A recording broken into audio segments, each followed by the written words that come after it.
Assalamualaikum warahmatullahi wabarakatuh.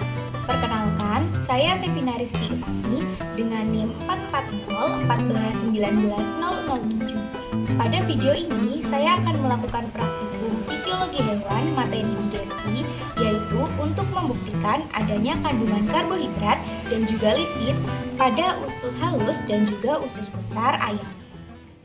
Dasar teori dari praktikum ini yaitu zat makanan berdasarkan susunan kimianya dibedakan menjadi karbohidrat, protein, dan juga lemak. Karbohidrat berfungsi sebagai penghasil kalori serta bahan pembentuk protein dan lemak. Protein berfungsi untuk membangun sel dan jaringan baru serta mengganti sel dan jaringan yang rusak. Kemudian lemak berfungsi sebagai penghasil energi terbesar, pelarut vitamin dan zat lain serta sebagai pelindung tubuh. Berikut adalah gambar organ pencernaan pada ayam. Pada praktikum ini, kita fokus pada organ usus halus yaitu bagian duodenum dan ileum serta usus besar atau kolon untuk diambil isinya. Tujuan praktikum. Praktikum ini bertujuan untuk mengetahui adanya kandungan karbohidrat dan lemak yang terkandung pada berbagai bagian usus pada ayam. Alat dan bahan praktikum. Alat dan bahan yang digunakan dalam praktikum uji kandungan karbohidrat dan lemak pada isi usus ayam ini disesuaikan dengan alat dan bahan yang ada di rumah masing-masing mahasiswa. Alat dan bahan meliputi usus ayam segar yang belum dibersihkan isinya, betadin, kertas HVS, nasi, minyak goreng, dan gunting, 3 buah wadah bening, serta kuas dan pengaduk. Sekarang kita ke prosedur kerja praktikum. Pertama, usus ayam yang belum dibersihkan isinya disiapkan. Kemudian, usus dibagi menjadi 3 bagian, yaitu bagian duodenum yang paling dekat dengan proventriculus, bagian ileum atau usus bagian tengah, dan bagian kolon atau usus yang terdapat di bagian akhir disebut juga usus besar. Selanjutnya, isi masing-masing bagian usus dikeluarkan dan 3 buah wadah disiapkan. Isi usus dimasukkan masing-masing ke dalam wadah yang berbeda tersebut, kemudian diberikan label sesuai dengan isi usus yang diambil.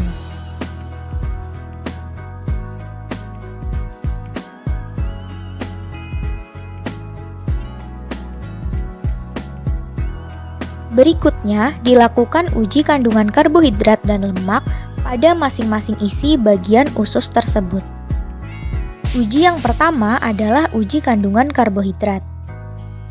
Pengujian dilakukan dengan betadin. Sampel berupa isi duodenum, isi ileum, dan isi kolon disiapkan, ditambah pula nasi sebagai sampel pembanding. Kemudian setiap isi usus dan nasi ditetesi betadin sebanyak minimal 5-10 tetes.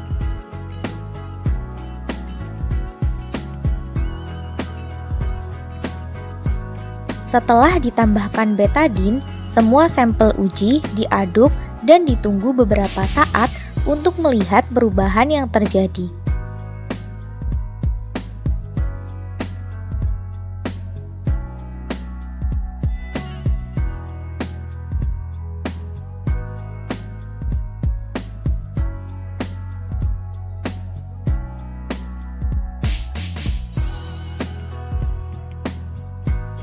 Kandungan karbohidrat diindikasikan dengan warna sampel yang akan menggelap seperti yang terjadi pada nasi.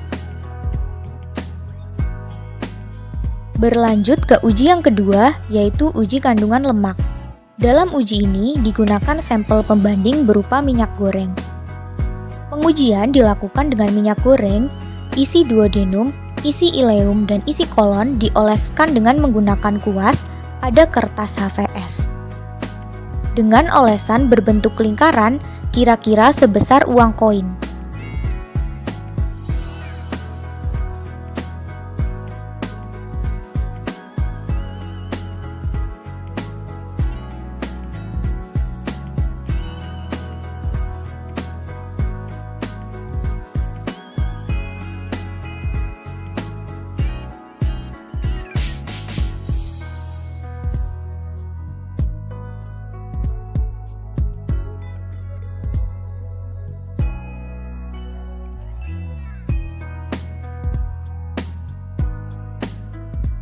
Kemudian ditunggu beberapa saat dan diangin-anginkan. Selanjutnya, diamati hasilnya dengan cara diterawang pada cahaya. Kandungan lemak diindikasikan dengan adanya noda minyak pada kertas HVS. Data hasil praktikum. Berikut adalah hasil uji kandungan karbohidrat. Pada sampel pembanding yaitu nasi yang awalnya berwarna putih berubah menjadi ungu gelap. Maka dari hasil uji sampel pembanding ini dapat diketahui bahwa adanya karbohidrat diindikasikan dengan perubahan warna sampel yang menjadi warna gelap. Sekarang mari kita lihat perubahan warna pada isi usus. Isi duodenum yang awalnya berwarna kuning pucat berubah menjadi kecoklatan setelah ditetesi betadin. Tekstur dari isi duodenum ini cair. Isi ileum yang awalnya berwarna kuning berubah menjadi kuning gelap setelah ditetesi betadin. Tekstur dari isi ileum ini kental. Isi kolon yang bertekstur menggumpal saat ditetesi betadin tidak menunjukkan adanya perubahan warna. Berikut adalah hasil uji kandungan lemak. Pada sampel pembanding yaitu minyak goreng, kertas HVS yang diterawang meninggalkan bekas transparan dan noda minyak satu lingkaran penuh. Maka dari hasil uji sampel pembanding ini dapat diketahui bahwa adanya lemak diindikasikan dengan timbulnya bekas noda-noda minyak pada kertas HVS. Sekarang mari kita lihat perubahan bekas olesan pada kertas HVS pada isi usus. Isi duodenum meninggalkan bekas transparan dan noda minyak pada kertas HVS. Isi ileum meninggalkan bekas sedikit transparan dan bercak titik-titik minyak pada kertas HVS.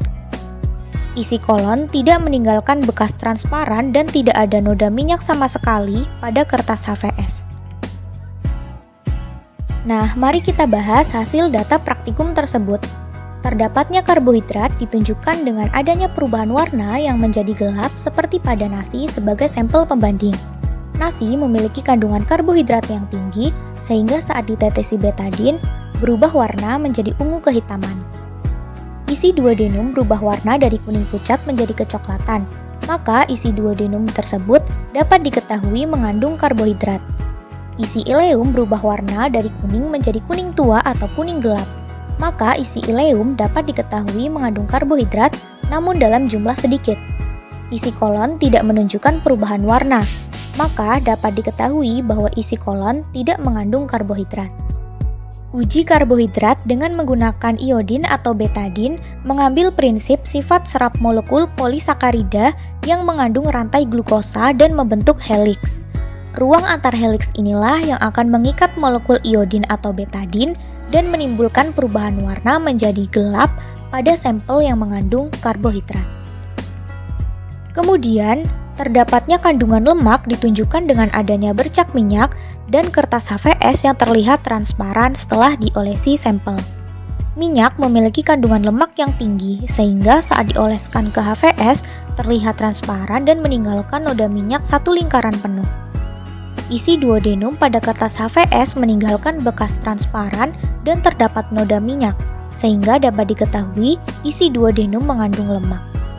Isi ileum pada kertas HVS meninggalkan sedikit bekas transparan dan terdapat bercak titik-titik minyak, sehingga dapat diketahui isi ileum mengandung sedikit lemak.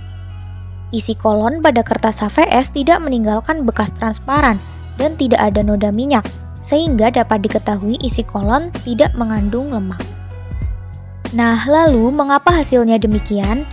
Pada duodenum, lebih banyak terjadi pencernaan makanan dengan bantuan berbagai macam enzim. Sedangkan untuk penyerapan zat makanan di bagian ini belum terjadi secara optimal, sehingga berbagai zat makanan seperti lemak dan karbohidrat masih banyak di usus bagian duodenum. Pada ileum juga terjadi pencernaan zat makanan menggunakan berbagai macam enzim, dan di bagian usus ileum inilah terjadi penyerapan zat makanan secara optimal melalui fili-fili pada dinding usus. Zat-zat makanan tersebut termasuk karbohidrat dan lemak akan diserap, sehingga saat diuji kandungan lemak dan karbohidratnya, di usus bagian ileum ini hanya tersisa sedikit. Pada kolon tidak terdapat adanya karbohidrat dan lemak. Hal ini karena semua zat yang bermanfaat bagi tubuh pada makanan, termasuk karbohidrat dan lemak, telah diserap di bagian usus halus, sehingga di kolon hanya tinggal sisa makanan yang nantinya akan dibuang oleh tubuh. Kesimpulan dari praktikum ini yaitu pada isi usus halus bagian duodenum dan ileum terbukti mengandung adanya karbohidrat dan lemak. Hanya saja kandungan karbohidrat dan lemak pada isi duodenum lebih banyak dibandingkan pada ileum.